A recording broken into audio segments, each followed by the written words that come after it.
GPS is Gigi's personal services. She's an RV expert with over 3 decades of experience. Visit thervadvisor.com today.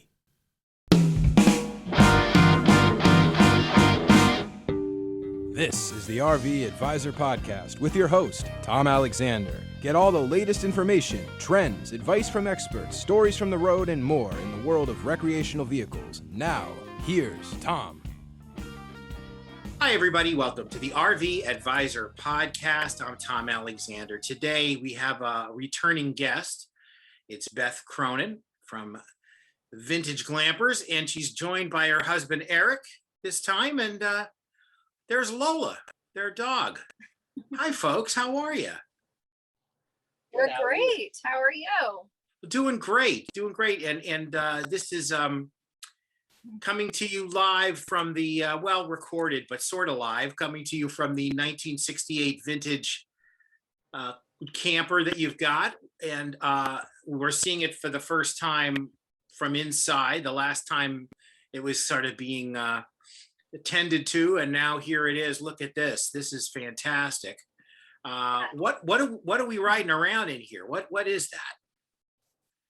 So it's a 1968 Cerro Scotti Highlander, and used to sleep 6 back in the day, and now it comfortably sleeps 2 and a dog. 2 and a dog.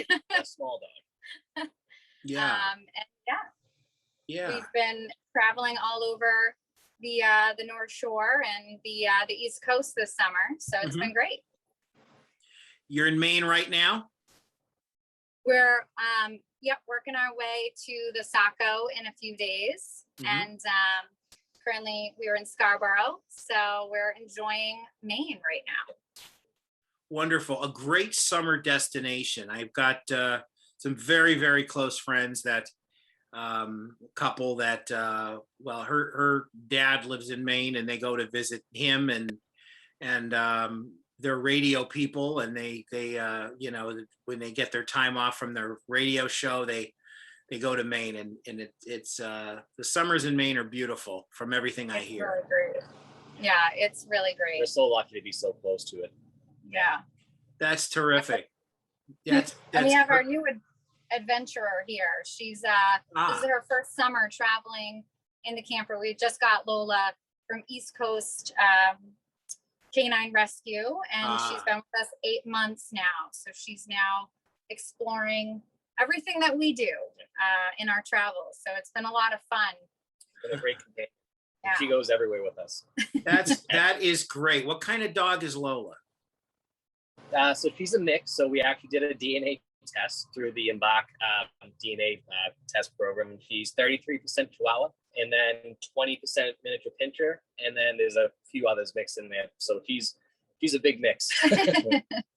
Yeah. Wow. That is great. And yeah, she seems very content and happy and peaceful to not only be with you, but to be in the 68 vintage and in Maine. She tells us that all the time. That's what she says, huh?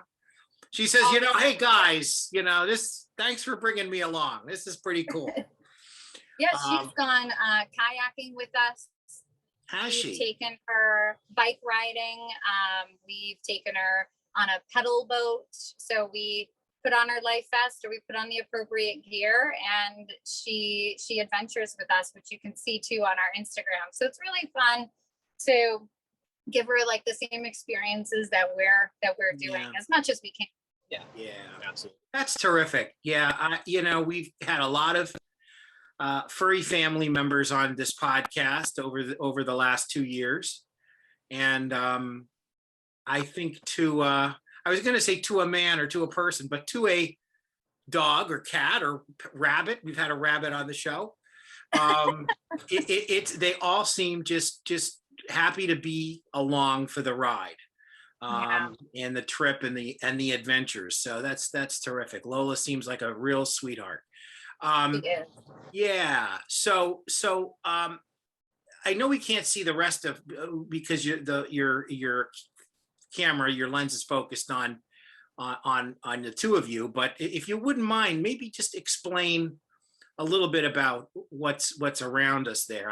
We see you guys are at a table and got a window behind you, window to your right, and that cool door with the vent windows kind of thing. You got a kitchen over, yes, like Carol Merrill from the old, yes, there you go. Or Vanna White, right? Showing us everything. Tell us what we've got over there to your left. Well, so where we are in the camper right now, we're in the front, and this table will actually drop down and becomes a bed. It actually becomes Lola's bed at night. And then to the left, we have a small kitchenette to the left, and then directly behind you, there's another curved wall which actually holds a small bathroom. So it's just like a little boat toilet, nothing too crazy. And then next to that is a small refrigerator, and then an air conditioner that we made fit in here, which is very necessary. Yes. Right now it's about 90 degrees outside. In here we're probably about 75, so it's good. Yeah. And also so you don't need air conditioning right now.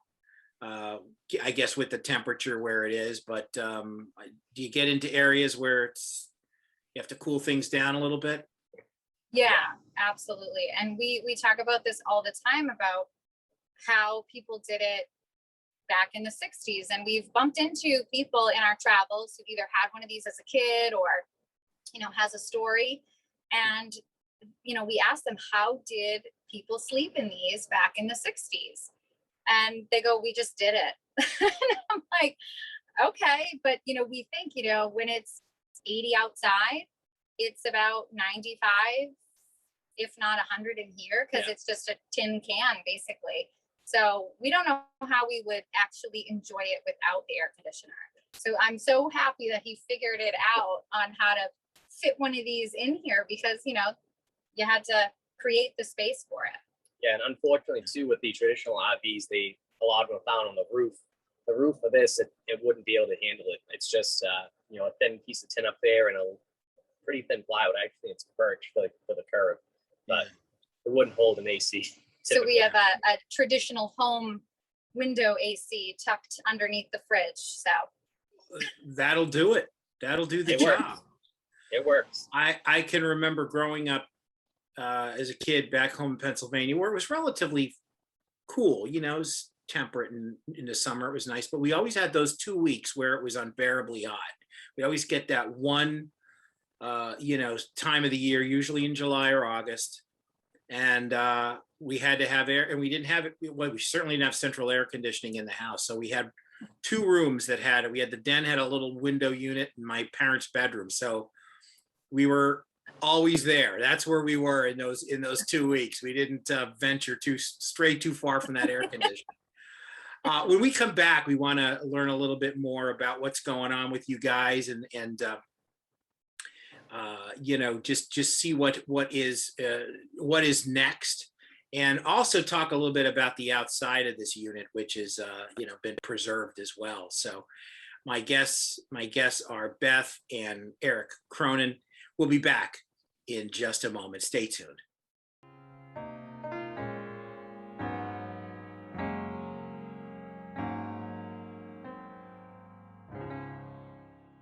The RV Advisor was created for you to protect your rights as an RV enthusiast and arm you with the knowledge to navigate the complex RV industry. There's strength in numbers, and that's why we've built a nationwide network of RV owners, empowering you with the advice you can trust at rvadvisor.com.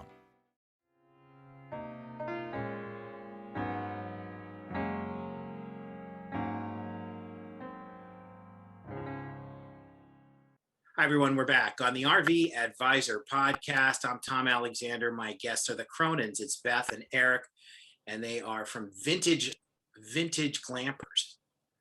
Is that right? Vintage Glamp? Did I get that right? You got it right. All right. There you go. It's Saturday, committed to memory.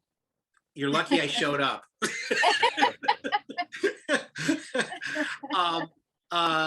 Okay. So yeah, again, I can't get over this. This is just a wonderful. I'm really big into nostalgia, and I guess you could say I'm an old sentimental, softie, but I just love this kind of stuff, and I love all things 60s and 70s, and it's such a cool unit that you've got there from 1968. I'm guessing that when you guys pull into an RV park or wherever you're going for that matter, that little thing turns some heads, huh? Sure does. It sure does, yeah. It ends up being a small car show, and we love that. We actually set it up as such. You know, we position our chairs out there right in front so people can come talk to us. But when we pulled in the last week, and there was about 80 people at a pool complex, and we had to roll our windows down because we were like, oh, look at that. Look at that. They were loving it. And we actually specifically will pick sites that are on a corner so that we love showing it off. We're very proud of what we've done. So we specifically pick the sites that really showcase it. And it makes a lot of people happy. You know, it gears up all these old memories from when they were camping as kids, and they love seeing it. And, you know, we've kept the interior pretty much to the period with some modern updates, but, you know, it's really great. Yeah, and I would imagine, you know, and probably even people my age or maybe even a little younger see that, and they maybe have an inkling of something like that once existed. But certainly young kids are not going to be familiar with that at all unless they're, you know, sort of nostalgia buffs or something and see it online or in a book or something. But the kids actually think it's really cool when the kids. I'll bet they do. The kids are look at that cool camper, look at that cool camper. So it really holds that, you know, that real pretty vibe, you know. Yeah. We got an awning and a matching carpet. So the outside is very retro, the way that we decorate it. And like Eric was saying, the inside is, you know, modern. And it really, you know, even the kids will go, that camper's so cute, or, you know, and everyone wants to look inside, which we love showing it off. So when we say you want to peek inside, people are like, oh my God, yes. Every single morning we get up and we, you know, do a thing. Then we say, all right, is it show ready?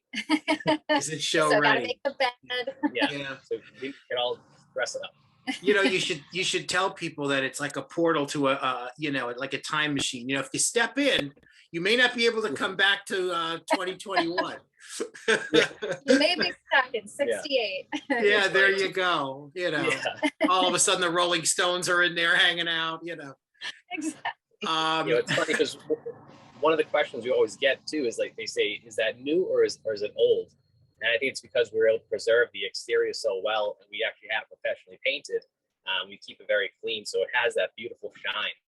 You know, the only thing that tells you it's from the 60s is some dents and some, you know, beauty marks. That's great. Do you find like it seems like the two of you share, obviously you have to share this passion for this kind of nostalgic unit that you've got, and does that extend to other things? Are you sort of antique people, or is that yes. You are? Yeah, we love antiquing, and you know, I was in a phase for a while of redoing old furniture, and my mother and I, for a very short period, had a little booth that we rented at an antique shop, and we just have this, you know, passion and love for restoring older things. And it's kind of like that, you know, fun little project, but also that there's so much uniqueness and amazing things out there that why not try to, you know, preserve what's there instead of buying new. And we have a lot of new things, don't get me wrong, but we definitely enjoy bringing back to life something that, you know, is old. So yeah. Well, you know, pulling the curtain back on this podcast, it's pretty obvious that, you know, I'm sitting in front of a green screen. I'm not in Colorado. I'm actually in my home office, but I will say that I'm also surrounded by a lot of old memorabilia. I grew up in the movie theater business, and my dad and his brothers had they had old movie theaters. So I've got old, you know, ushers jackets and movie posters and all kinds of stuff here. So I share your passion for all things old. I can't claim to be somebody who does restorations. I don't do that because I don't have a mechanical bone in my body or a carpenter, you know, I don't have any of those aspects, but I I do have a great level of appreciation for it. And I think it's just awesome what you guys are doing. Let's talk a little bit. Yeah, let's talk a little bit about, where you're heading here in the next few weeks. What do you got cooking? We are heading up to Saco, Maine to actually float the Saco River. And we're going to strap on her life vest and she'll come along with us. And we're excited about that. So it's not too far from Scarborough. Oh yeah. And on Labor Day, we camp in York, Maine, which really means parking it in my parents' backyard, but they love it. And it's a lot of fun. My niece and nephew enjoy seeing it in the backyard, but yeah. Great. So that's what we have coming up. Yeah. Now these the restoration that you've done on your own personal unit here that we're talking to you from, have you sort of guided other folks a little bit, helped other people out with possible restorations, or are you yourselves thinking about doing additional restorations and to other units? Yeah, we've had a lot of people, ask through social media and when we're on the road, and pretty much when we redid this, it was all about problem solving. The good thing is it's all wood and not modern things, but things you can find at Home Depot. You don't need a special plastic piece on these newer homes or whatnot, but really just problem solving, making it comfortable, making it safe, because some of the wiring was a little iffy. Figuring out how to put the air conditioner in, figuring out storage, stuff like that. So, we've been through it. So we have a lot of people that follow us and are really intrigued. So it's good to let them know, Yeah, we don't hold any secrets. Yeah, they message us and they'll ask things like, do you have an air conditioner in there, or things like that? And then, well, how did you do it? And I'll see the messages and then I field them over to Eric, and Eric helps actually map it out. But it's really nice to help other people because we did the same. Yeah, and things as simple with having Lola, like we want to see. So sometimes we have to leave the camper like everyone does for an hour or so. She has to stay here, say if we were food shopping or something like that.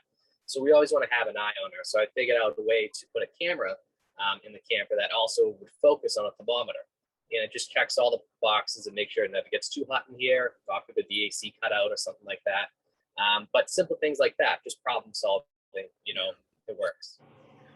Fantastic. You guys have figured it out. I think you have, you've got your own little utopia there, and it's pretty darn cool. I got to tell you, Thank you. I'm not only impressed, but a little jealous. It's on our bucket list to maybe remodel one more someday, because we get a lot of inquiries of people who would like to use our RV, and we just don't want, it's our little baby. So we hope one day to restore one more that we can have other people enjoy. Wonderful. Yeah, that's terrific. That's terrific. I think first on the list was finding an old truck. Yeah, right. There you go. Why don't you let folks know where the easiest place to find you? Easiest place to find us would be on Instagram. We are the Vintage Glampers, and we're in the process of setting up a website. But right now, our main place to find us would be on Instagram. There you go. Instagram /Vintage Glampers is the place to go. That's where you'll find Beth. That's where you'll find Eric, the Cronins, who joined us today from Maine in their 1968 vintage camper, which one day I'm hoping to actually see in person, somewhere along the line, that would be great. Folks, thank you so much for joining us. You're welcome back anytime. We'd love to have you again. Awesome. Thanks for having us. Beth and Eric Cronin. We'll be back right after these words.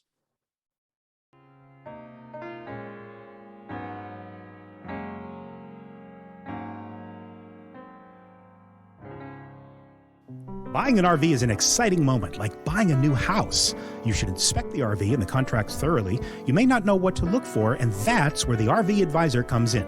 Gigi and her experts are here for you at rvadvisor.com.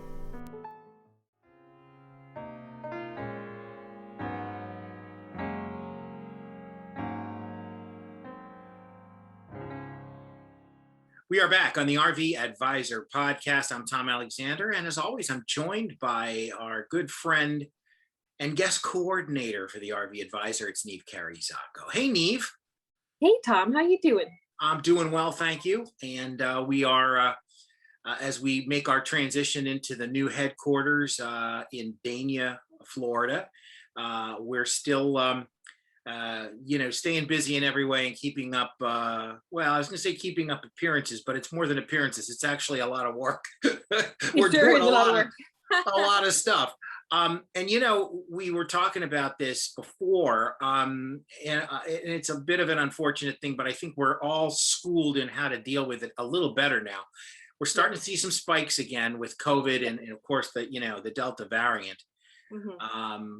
I know you had some thoughts on that with what Gigi's doing with some RVs and things like that. Yeah, exactly. And for anyone that has been tuning in since, I guess we could say March of 2020, when this all kind of started taking off, and the new era that was COVID and everyone learning, Gigi stepped up and helped many people on the front lines by donating campers all around the US.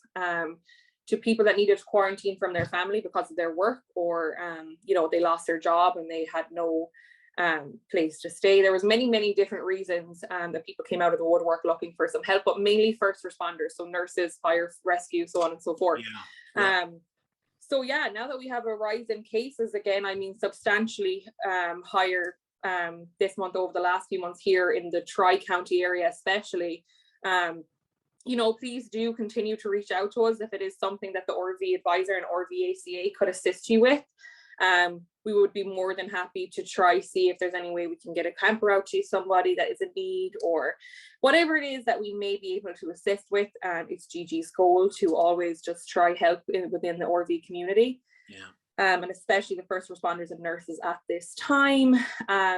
Scary again, everyone has their 2 cents on COVID and how to deal with it, but at the end of the day, there is people that need to quarantine. There is people that are in unfortunate circumstances that they would need some sort of housing. So let us know. You can reach out to me personally on ncarey or at ncarey@theRVadvisor.com, or any of our social media outlets. And just please let us know if there's someone or it's yourself that needs some help, and we can see what we can do during this, again, very busy, uncertain time.